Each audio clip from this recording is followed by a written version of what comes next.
Elon Musk thinks it's almost certain that we are living in a computer simulation.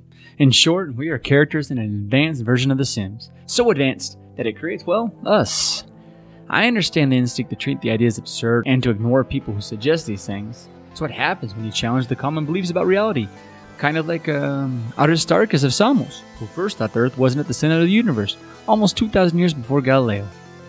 But these ideas push us to think more rigorously about what we accept as reality. We are reminded time and again that what we see and what we know are quite limited, and we have to devise increasingly clever experiments to see more of the unseen. This cartoon is about laying down the logic of the simulation argument. Understand it first, and then dismiss it. Or, better yet, don't. It doesn't argue that we are necessarily in a simulation. It just says it's one of 3 possibilities for the future of humanity.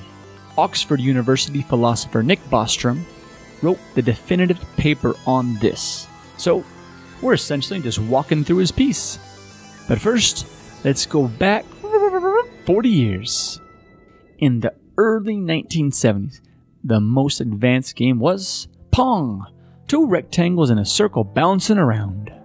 Fast forward to 2000 and we have The Sims. Animated characters that interact with each other with objects and with their own feelings. Now we have 3D headsets like the HTC and the Oculus Rift. You are the character and your body can interact with the simulated world. We've tricked our minds into thinking that pixels are real. With modern computing, we're also able to forecast weather and simulate how chemicals in our body work, among many other complex things. We've come a long way in a short time. So let's fast forward 10,000 years. We went from Pong to headsets that transport our minds into fantasy worlds in just 40 years. So even if our speed of technological advancement slows down, in 10,000 years we should be able to run simulations of ourselves.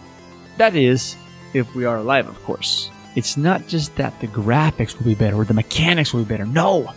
It's that we'll be able to simulate the individual synapses in the human brain. Almost exactly like The Sims kept track of how hungry your character was. We can simulate these things because, according to scientific evidence, everything that makes us human is physical processes. Presumably, we will understand all of it in 10,000 years, then recreate these processes in a computer simulation, much like how we can recreate the way a ball bounces. So, in 10,000 years, computers could simulate the entire world. And how do we get the computing power for this?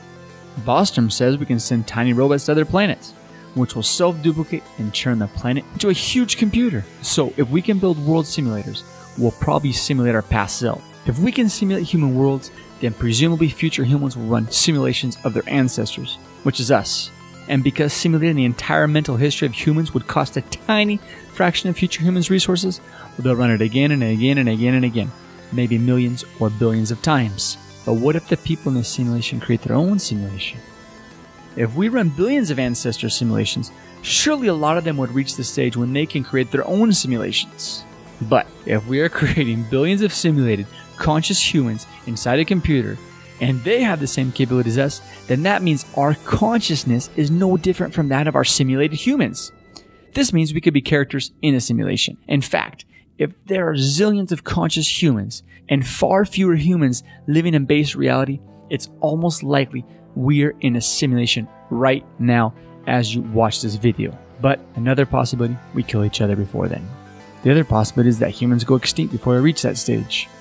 Maybe it's global warming, maybe it's killer pandas, but Bostrom says most natural interpretation is that we develop a technology that is misused, like self-replicating nanobots that are essentially a mechanical bacteria which end up killing all life on the planet. And another possibility, future humans just don't want to run ancestor simulations. This could be because they find it unethical, since they would have to make conscious simulated humans go through the suffering of, well, life. And if you've seen Black Mirror, you understand this perfectly, especially life before their innovations. Or, it's possible that future humans don't have any desire to run ancestor simulations because they're more concerned with advancing for pleasure. So, the simulation argument is one of these things must be true. That means we'll end up using technology for pleasure and we don't even care about simulating ancestors. We'll end up killing ourselves or we're living in a simulation right this minute. Musk thinks it's almost certain we're in a simulation. Bostrom believes there's about a 20% chance that we're in a simulation, but thinks it's subjective. But both believe one of these three possibilities will happen. The coolest part of all this, it helps us ground fascinating conversations, even about the metaphysical. There's a reason Elon Musk and his brother talked about this so much that they had to ban it from the hot tub. Bostrom, in the introduction to his paper, wrote something beautiful about this argument. Apart from the interest this thesis may hold for those who are engaged in futuristic speculation, there are also more purely theoretical rewards. The argument provides a stimulus for formulating some methodological and metaphysical questions, and it suggests naturalistic analogies to certain traditional religious conceptions, which some may find amusing or thought-provoking. If we are in a simulation, then there exists some higher level being, albeit very different from an all-powerful, benevolent one. But that being is us, or a future version of us.